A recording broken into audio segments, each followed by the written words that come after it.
Vernor Vinge's A Fire Upon the Deep isn't a book that I can properly dissect in a short video. I'm focused mostly on one aspect of it here, how it treats consciousness at the individual and group levels. So first, the setup.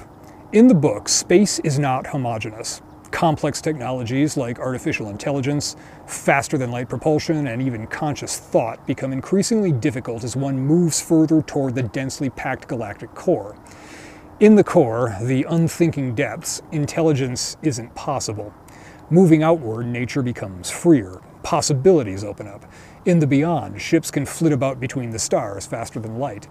Higher up in the transcend, superintelligences can form. Powers, they're called, from complex AIs or entire civilizations transcending into godlike minds. Every once in a while, cosmically speaking, a malicious power turns up. A blight. The book begins with a group of humans fleeing just such a blight that they've unwittingly awakened. They finally crash on a world in the low beyond, almost down in the slow, where their most advanced technologies don't work very well. This world is populated by a species of dog-like, slightly rattish creatures with a medieval level of technology. I always picture them looking like the predatory rats from Dougal Dixon's After Man. These creatures, referred to only as the Tines, are unique in that a single individual body does not house a complete mind. They communicate not only through verbal sounds, but also via high-frequency tones through a separate sense that functions similar to a wireless network. An individual, in the sense of a complete mind with a coherent personality, intellectual capacity, and consciousness, requires 3 to 5 bodies mentally linked. Each part brings its own traits to the whole, shaping the composite mind. Larger numbers can join together, for example, dozens of soldiers guarding a border in a line miles long. But the resulting mind is kind of a dumbass and slow to react because the signal has to travel up and down the line. Just as the old saying, 2 heads are better than 1, is often true, it's also true that 200 heads is just a loud idiot. What I find most interesting, though, is that humans do this too, though to a much lesser extent.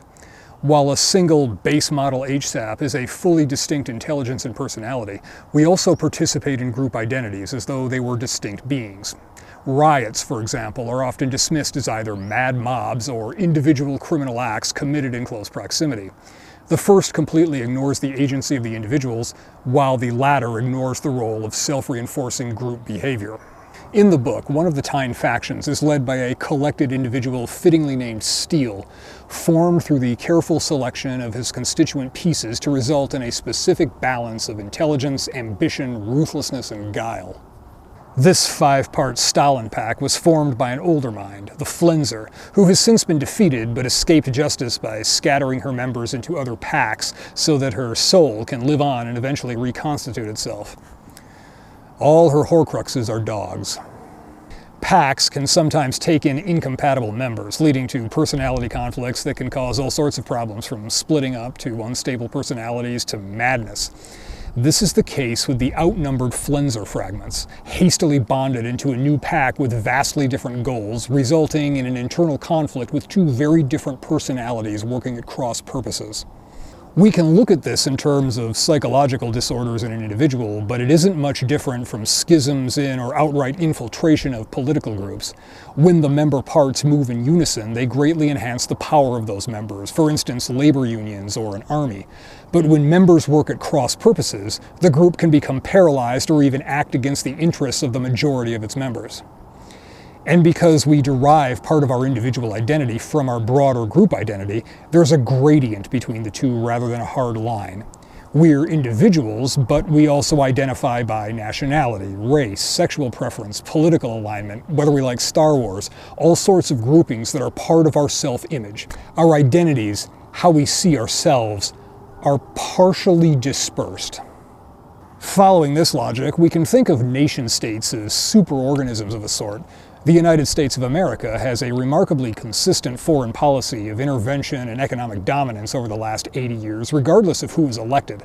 The collective has a personality of sorts, an identity independent of its individual parts. But whatever framework you use to think about collectives, whether governments or sports teams or criminal gangs, it's relevant to how we assign responsibility for actions. Probably the most famous instance are the Nuremberg trials, establishing that I was just following orders is not an excuse for participating in atrocities. But how often have we heard the excuse, I'm just doing my job, or it's the law? It's the same mechanism of deferring responsibility, tacitly acknowledging that the action is irrational or immoral, but asserting that the responsibility lies elsewhere.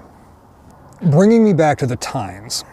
The Flenser committed countless atrocities, both in the torture of individual tines to determine their breaking points, to get a full measure of the raw materials for crafting new packs, and the vast numbers killed in her wars, and later those of her greatest success, steel. But the Flenser was a composite of 5 individual tines. So is each constituent part fully responsible for the actions of the whole, even though they are individually completely incapable of functioning as Flenser? Or are Flenser's crimes solely the result of the collective personality, each component part just subsumed into the whole, just following orders in a sense? Are entire nations responsible for crimes committed at the behest of their governments, or is no one responsible? That's one of the questions the Nuremberg trial struggled with. As humans, individual sapient beings, we still live in a gradient between the consciousness in our own heads and rings of collective consciousness around us. We're always pulled between pressures to conform with the group while simultaneously fixating on individuals that don't. Sometimes we admire them, sometimes we despise them, but we notice people that skew away from the baseline. But who we are as individuals is always partly determined by how we respond to the collective. In addition to the times, A Fire Upon the Deep explores this idea through the character of Pham Nguyen, who thousands of years before had been an interstellar trader with a group known as the Keng Ho that undertook long-term trading expeditions at sublight speeds using a ram scoop. He died out there somewhere, and his body was recovered by one of the powers, a mostly benevolent entity known only as Old One, who reconstructed Pham and used him as an interface with humans living below the transcend, helping them in their struggle against the blight. Or so Old One says, and Pham believes. Just as the Tines are an extreme example of collective consciousness, Pham Nguyen is a case of the individual being a construct of some outside force, a sort of collective hyperintelligence. It's unclear in this book whether his memories are real but incomplete, or a total fabrication. Yes, the Keng Ho, Pham Nguyen, the great trader of the slowness. All the memories are still there, and for all I know, it's all Old One's lie, an afternoon's fraud to fool the relayers. But it goes further. Pham can be completely overridden by Old One and used as a direct avatar. He is human, and with his fake memories he can operate autonomously, but when Old One buys full bandwidth, the creature is fully an emissary device, the hand and eye of a power. At some point, we've all had the experience of trying to reason with someone who's in a position of power over us by virtue of their place in a social hierarchy. Maybe a boss, an auditor, a cop, and you get the sense that while there's a person in front of you, you're not actually talking to them. That part of them that's an individual mind with hopes and real thoughts is running in the background. Up front is a facade, an emissary device filling a role. And you realize that you're talking to an appendage of something else. You see a person, but your intellect perceives only a foot. This would be a great segue into talking about footfall, but that's another video. And this interplay between the individual and the collective, the shared perception of the group influencing the individual's sense of self, is also one of the key tools of political movements. They subsume the individual to the group identity and pit them against another, whether it's Germans versus Jews, labor versus capitalist exploiters, Republicans versus Democrats, black versus white. It's a mechanism of making the individual less than human by subordinating their individual identity to a larger group identity.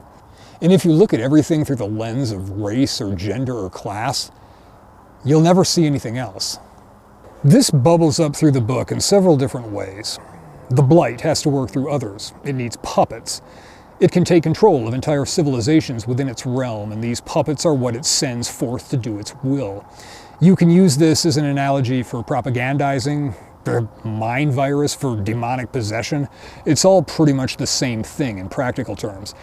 And because the blight was released by a human society living up in the transcend, some of the other species associate humans with the blight, assuming that one controls the other.